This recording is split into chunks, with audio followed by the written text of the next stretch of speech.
今晚嘅夜好似特別寧靜，歡迎各位老朋友、新朋友收聽呢一檔輕撫你的心，我係你哋嘅老朋友雲兒。今晚雲兒想同大家分享一首歌，呢首歌對於好多喺香港長大嘅朋友嚟講，絕對唔會陌生。佢嘅年紀可能比好多收聽節目嘅聽眾朋友仲要大，但係好奇怪，無論時代點樣變遷，每隔一段時間，總會有啲嘢將這首歌重新帶返到我哋嘅生命入面。佢就係曾路得演唱、余爭獨白嘅《天各一方》。今日你同我天各一方，你有你嘅生活，我繼續我嘅忙碌。我淨係知道喺呢一剎那，我係想念你。呢幾句說話由余爭把聲讀出嚟，就係有一種難以言喻嘅魔力。佢唔係讀得好煽情，甚至乎有啲冷靜，有啲克制，但係就係呢種克制，反而令到裏頭嗰份思念顯得更加真摯，更加重。今晚雲兒就想借住呢首歌，由人生哲理、情感同心理學嘅角度，同大家慢慢拆解，慢慢品嘗天各一方入面嗰種跨越咗40年，依然可以擊中我哋心臟嘅力量。當然，仲有佢提醒我哋需要去面對嘅一啲嘢。首先，等我哋將時間軸撥返去1980年，嗰個年代係香港電台文化最百花齊放嘅年代。商業電台有位好犀利嘅唱片騎師，叫做余爭。佢做咗一個好大膽嘅決定，喺一張由電台 DJ 集體推出嘅唱片錄片本入面收錄一首歌。呢首歌與其話係歌，不如話係一個聲音劇場。原曲係一首美國短劇嘅純音樂，叫做 The Lovers。余爭親自為呢首曲填上歌詞，而最破格嘅係，佢將成首歌超過一半嘅時間都交俾自己嘅獨白。喺當時，呢種做法簡直係離經叛道。你話佢係一首歌咩？佢又有大段大段嘅對白。你話佢係廣播劇咩？佢又冇故事情節，淨係得一種情緒，一個畫面。但係就係呢個實驗，成就咗一首經典。曾路得嘅歌聲清澈輕柔，就好似月光灑喺水面一樣。歌詞入面講，令我輕柔如水清澈，令我心靈回復恬靜。呢個同余爭嗰種略帶滄桑同無奈嘅獨白，形成一個好靚嘅對比。一個係內心世界嘅平靜同純粹，一個係現實世界嘅無奈同距離。我成日都覺得呢首歌最厲害嘅地方，就係佢捕捉咗現代人一種好普遍嘅狀態，孤獨。心理學上有個概念叫做博薩德法則，佢嘅核心好簡單，就係話愛情與物理距離成反比，物理距離越大，心理距離就容易越大。余爭嗰句你有你嘅生活，我繼續我嘅忙碌，正正就係呢個法則嘅最佳寫照。即使以前幾咁親密，一旦生活軌跡唔再重疊，大家嘅世界就會慢慢變得陌生。我哋唔再參與對方嘅日常，唔再分享嗰啲瑣碎但真實嘅喜怒哀樂。久而久之，我哋會發覺，即使有一日真係喺條街上面撞返，除咗點頭，除咗問候，我哋已經唔知講乜嘢好。等我哋再深入啲睇心理學上嘅博薩德法則，大家可能會覺得呢個法則好負面，仿佛話緊異地戀或者分手之後嘅人一定冇結果。但雲兒覺得法則就係話俾我哋知一個客觀現象，而點樣去解讀，點樣去面對，先係我哋作為人有智慧嘅地方。法則提到，當兩個人天各一方，物理距離增大，見面頻率降低，共同話題減少，情感共鳴就會減弱，甚至會形成一種虛擬戀人嘅錯覺。大家記唔記得歌詞入面嗰種對偶遇嘅想象？但假如有一日，我哋真係喺路上面偶然咁撞到，我哋會點下頭，問候一下，然後已經唔知講乜嘢好。呢度帶出一個好深刻嘅心理現象，即使我哋真係撞到，我哋都無法再好似以前咁樣無所不談。原因係乜嘢？余真好殘忍但好真實咁講出真相，因為你會發現我已經改變，正如我可能唔再認識你。呢個就係博薩德法則背後嘅殘酷，時間同距離會改變人。我哋都係喺流動嘅河入面，冇可能兩次踏入同一條河。你記憶入面嗰個佢，可能淨係停留喺當年今日嘅一個剪影，而家嘅佢已經有咗新嘅生活、新嘅習慣、新嘅價值觀。同樣，對方眼中嘅你都係一樣。呢種改變就係心理距離產生嘅根源。我哋唔再係對方熟悉嘅嗰個人。但係呢首歌之所以咁動人，唔係因為佢淨係講出殘忍嘅現實，而係佢喺殘酷嘅現實入面揾到一條溫柔嘅出路。有時激情捉喺手裏面會化為灰燼，反而藏喺心底可以歷久常新。呢句說話簡直就係成首歌嘅題眼。佢道出咗一種非常東方、非常含蓄嘅情感哲學。我哋成日都以為愛一個人就一定要擁有，一定要捉到實，捉唔到就係失敗。但余真話俾我哋聽，有時候捉住呢個動作本身就係一種消耗。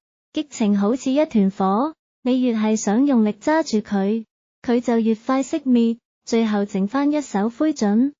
反而如果你將呢份情感、呢份思念安安靜靜咁擺喺心入面一個最柔軟嘅角落，唔刻意去觸碰，都唔刻意去忘記，佢就會好似一壇老酒，隨住歲月嘅沉澱，變得越嚟越純，越嚟越香。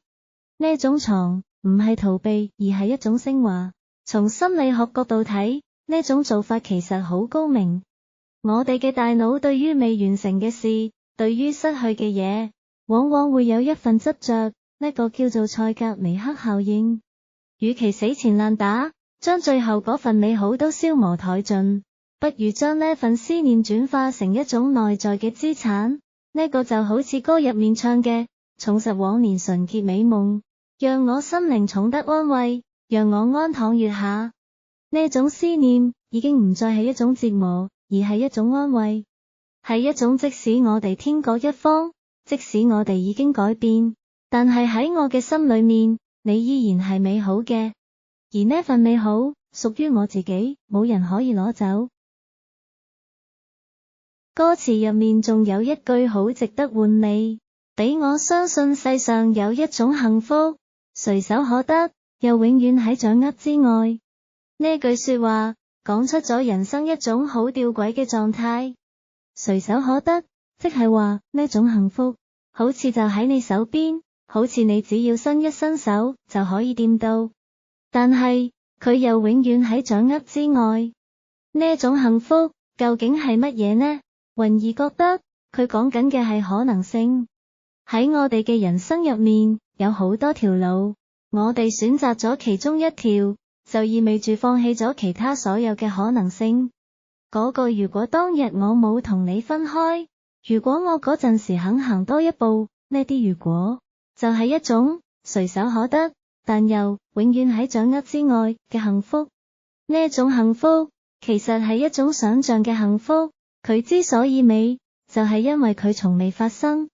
一旦你試圖去捉住佢，去實現佢，佢就會跌落凡間，染上現實嘅塵埃，然後可能變成另外一樣嘢，甚至幻滅。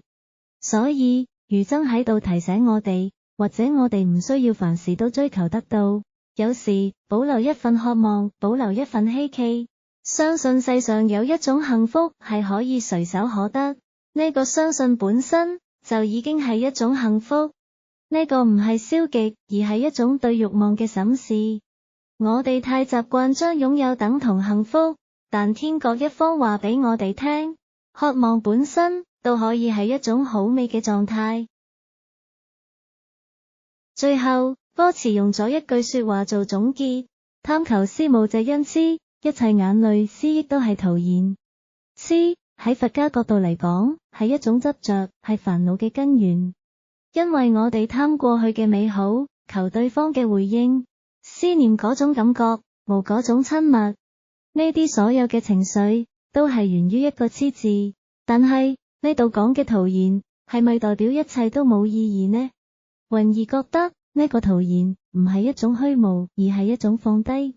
當你明白到所有嘅眼淚同思憶都改變唔到天各一方嘅事實，你唔會再強求復合，唔會再強求回到過去，甚至唔會再強求忘記。你接受咗呢份徒然，呢個就係一種同自己和解嘅過程。你接受咗呢份思念係真嘅，但係兩個人已經改變咗都係真嘅。你接受咗呢份感情好珍貴，但係佢就屬於過去。你唔會再問點解，因為你知道其實又有乜嘢關係呢？呢種徒然反而係一種好大嘅自由，因為你唔再需要為呢段關係做啲乜嘢，你淨係需要知道我淨係知道喺呢一剎那，我係想念你。呢種知道就係對當下最誠實嘅回應，唔需要行動，唔需要結果，只需要承認呢一刻我想念你，咁就夠啦。好啦，講完咁多哲理同心理學，雲兒想同大家講返嚟現實。雖然呢首歌寫於80年代，但雲兒覺得佢入面講嘅嘢，對我哋呢個時代嘅人嚟講，反而更加重要。今日我哋通訊好發達，有 WhatsApp， 有 FaceTime， 有微信，只要我願意，我隨時可以見到地球另一邊嘅人。照道理，我哋應該冇天各一方嘅感覺至係，但事實係，我哋同身邊人嘅心理距離，可能比以前更加遠。你有你嘅生活，我繼續我嘅忙碌。呢句說話，今日聽起上嚟特別刺耳。我哋各自為生活奔波，喺同一個城市，甚至同一間屋，都可能好耐冇好好傾過偈。大家喺屋企都係對住部電話，一個打機，一個睇劇。我哋嘅生活軌跡雖然重疊，但心靈軌跡卻好似兩條平行線。呢首歌要我哋面對嘅係，即使天各一方係常態，我哋仲有冇能力去愛人？仲有冇能力去感受思念？我哋好怕痴，好怕表現出自己好掛住一個人，因為怕輸，怕顯得自己好需要對方。但天各一方話俾我哋聽，承認思念唔係一種軟弱，我淨係知道喺呢一剎那，我係想念你。呢句說話幾咁直接，幾咁有力量。佢唔需要對方回應，甚至唔需要對方知道。純粹係對自己情感嘅一種誠實。我哋需要面對嘅唔係天各一方呢個事實，而係我哋有冇勇氣喺適當嘅時候，對自己或者對嗰個人講一句，其實我係想念你嘅。今晚我哋用咗好長嘅時間去拆解呢一首短短幾分鐘嘅天各一方。我哋由博薩德法則講到心理距離，由激情化為灰燼講到情感升華，由隨手可得講到慾望嘅邊界，最後講到痴與徒然嘅和解。呢首歌唔係一首叫人沉溺喺過去嘅悲歌，相反，雲兒覺得佢係一首充滿智慧嘅療癒之歌。佢教會我哋接受改變，我已經改變，正如我可能唔再認識你。承認思念，我淨係知道喺呢一剎那，我係想念你。珍惜內在，藏喺心底，可以歷久常新。放下執着，一切眼淚、思憶都係徒然。人生就好似一場旅途，有人上錯車，有人落錯站，有人同你同行一段，然後轉車離去，冇人可以陪你由頭行到尾。但係嗰啲共處嘅時光，嗰啲真摯嘅情感，即使最後只能藏喺心底，佢都係你生命入面好珍貴嘅養分。今晚，如果你心裏面都有一個人，係你天各一方嘅，無論佢係你嘅舊情人、老朋友，定係已經遠去嘅親人，雲兒都希望呢首歌可以輕輕撫慰你嘅心，你唔需要逼自己忘記，都唔需要逼自己放低，你淨係需要知道喺呢一剎那，如果你想念佢，呢個感覺係真實嘅，係屬於你嘅，就已經足夠。我係雲兒，今晚多謝你收聽呢一檔輕撫你的心，願你有個好夢，願你心裏面嘅思念都化為溫柔嘅月光，照亮你前邊嘅路。我哋下次再見。